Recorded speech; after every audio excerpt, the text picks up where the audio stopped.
Bonsoir tout le monde, ce soir je vais ouvrir avec vous ma Dual Dashcam. Je l'ai acheté il y a quelques jours pour l'installer dans ma voiture. En fait j'ai choisi ce modèle là pour plusieurs raisons. C'est tout simplement un modèle qui a une caméra qui filme vers dehors, une caméra qui filme vers dedans, dans la voiture, mais également une caméra qui filme vers l'arrière, et en plus elle se fixe avec un petit aimant apparemment.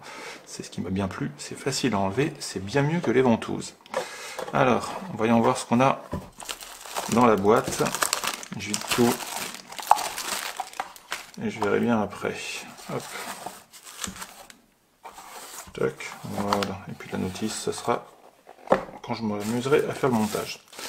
Plus important, la caméra elle-même. Elle est toute petite, bien discrète. La caméra qui va vers dehors. Avec ça, on est tranquille. Tout va bien. Là, ici, on a l'écran de retour. L'alimentation ici. Et ici, l'emplacement pour la carte micro SD. Qui, pour une fois, est fournie. C'est quand même plutôt sympathique. Ensuite, qu'est-ce qu'on a de ce côté-là? De ce côté-là, on a l'antenne GPS, ce qui fait que c'est une dashcam avec laquelle on va pouvoir être localisé facilement. Et je vous disais tout à l'heure, c'est aimanté. Donc cette partie-là, hop, elle va directement sur le pare-brise de la voiture. Ça se tourne.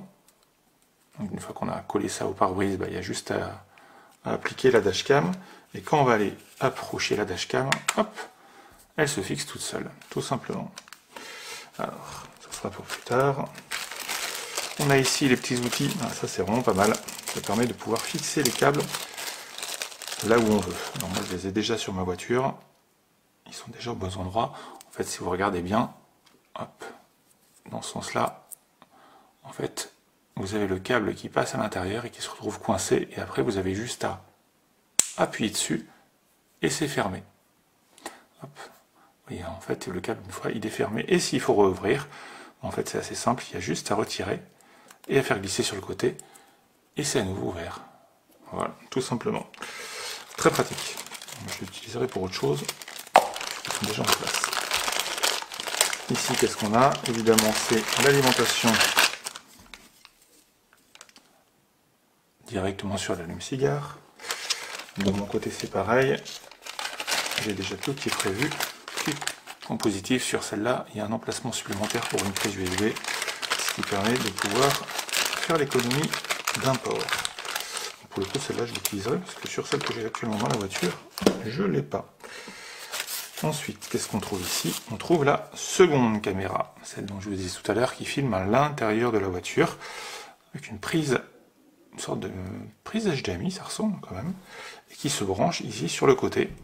Hop, tout simplement. Donc on n'est pas obligé de la laisser en place en permanence et on peut avoir le choix de l'installer ou de ne pas l'installer. Et quand elle est installée, en fait, ça donne ça. On a la dashcam avec la caméra qui va vers dehors et la caméra qui va vers dedans pour le retour. Et si on veut l'enlever, on a simplement à l'enlever. Aussi bête que ça. Elle se range.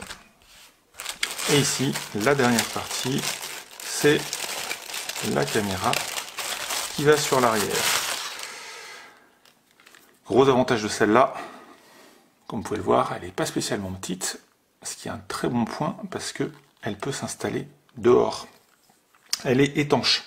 Elle est étanche et elle se branche ici et là sur le côté. Ici, là, vous avez la prise. Hop, dans mon sens, histoire de ne pas tout péter. Hop, et ben non, je l'ai mis à l'envers. Voilà. Ah ben non, tuc tuc tuc, voilà. Elle se branche ici. Et donc, une fois que c'est branché, vous avez juste à installer directement le câble le long, soit du toit de la voiture, soit au niveau du sol. Moi, je conseille plutôt de le faire au niveau du sol, au niveau du tapis. Il y a pile la place pour écarter et passer la largeur du câble, et il ne se verra pas du tout. Voilà, mais écoutez, moi, il ne me reste plus qu'à l'installer. C'est assez rapide, faut compter aller entre 15 et 30 minutes grand maximum si vous avez une voiture un petit peu alambiquée. Et c'est tout. Et puis après, vous n'avez plus qu'à profiter de votre caméra avec toutes les fonctionnalités qu'elle peut avoir, notamment pour celle-ci, l'application mobile. Allez, à bientôt tout le monde!